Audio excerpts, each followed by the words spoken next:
Hello everyone, my name is Nadia Tulilmi, and today I will present my stylistic analysis, figurative language and conceptual metaphors in Taylor Swift's song Guilty as Sin. This presentation is based on my article, and it focuses on how Taylor Swift used language, especially metaphor and stylistic device, to express emotional and moral conflict in the song. The song Guilty as Sin tells the story of a persona who is emotionally drawn to someone new while still being in a commitment relationship. Rather than describing physical actions, the song focuses on thoughts, fantasies, and internal struggles. Emotions such as guilt, fear, longing, and temptation dominate the lyrics. Taylor Swift expresses these abstract emotions through figurative language, religious imagery, and symbolism, making the song rich for stylistic and linguistic analysis.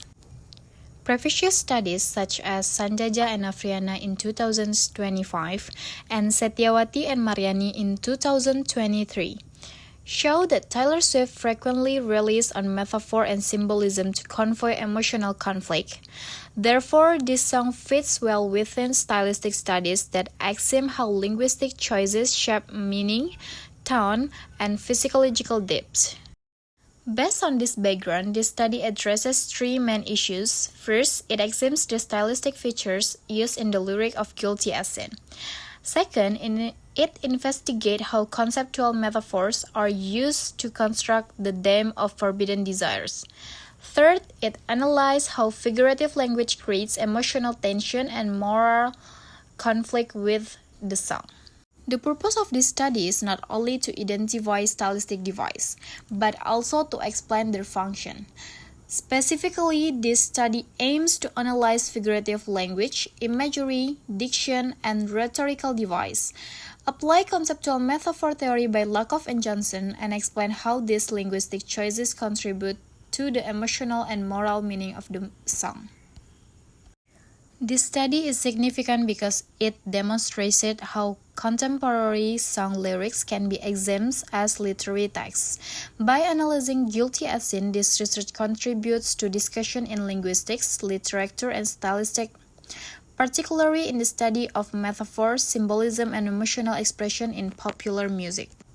This research used a qualitative descriptive method. The data source is the lyric of Guilty as Sin by Taylor Swift. The analysis focuses on stylistic elements such as figurative language, imagery, diction, repetition, rhetorical questions, and symbolism. The analysis process includes close reading, identification of stylistic features, and categories of metaphor, and the last one is interpretation using relevant theories. And the main theoretical framework used in this study is conceptual metaphor theory proposed by Lakoff and Johnson. They argue that humans understand abstract concepts through metaphorical thinking, stating that our conceptual system is fundamentally metaphorical in nature. This theory is useful for explaining how abstract emotions such as guilty, desire, and temptation are represented in the song. In addition, stylistic theory by Leach and Short is used to analyze the relationship between linguistic form and literary function, while figurative language theory by Abrams supports the identification of symbolic and non-literal expression.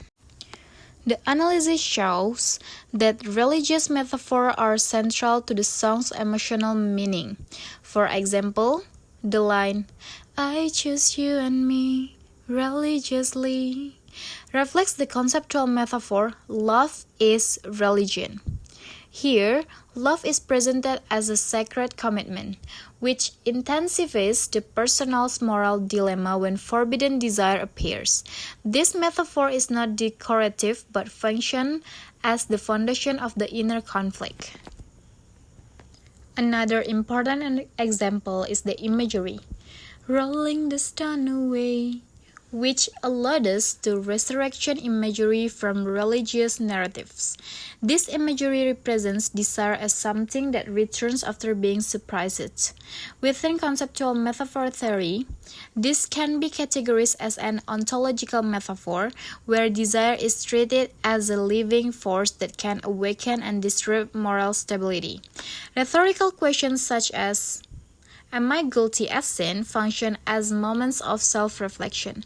They show how the persona question not only morality, but also identity. The repetition of this praise reinforces the emotional burden of guilt and creates rhythmic emphasis. Additionally, diction related to sin, temptation, danger, and secrecy creates a semantic field that frames desire as risky and morally threatening. The finding revealed that conceptual metaphors, especially religious and moral metaphors, play a key role in expressing emotional conflict. Imagery and symbolism intensify psychological tension, while rhetorical devices highlight the persona's inner struggle. Overall, Taylor Swift's stylistic choices construct a coherent narrative of forbidden desire and moral uncertainty. So, to conclude, Guilty as Sin proves that Taylor Swift is not only breaking hearts, but also breaking down complex emotional conflicts very efficiently. Through metaphors, imagery, and stylistic choices, guilty becomes data, desire becomes theory, and emotional chaos becomes analysis. So yes, the persona may be guilty as sin, but this song is innocent as research material. Thank you for your attention. I'm ready for questions. Please be gentle.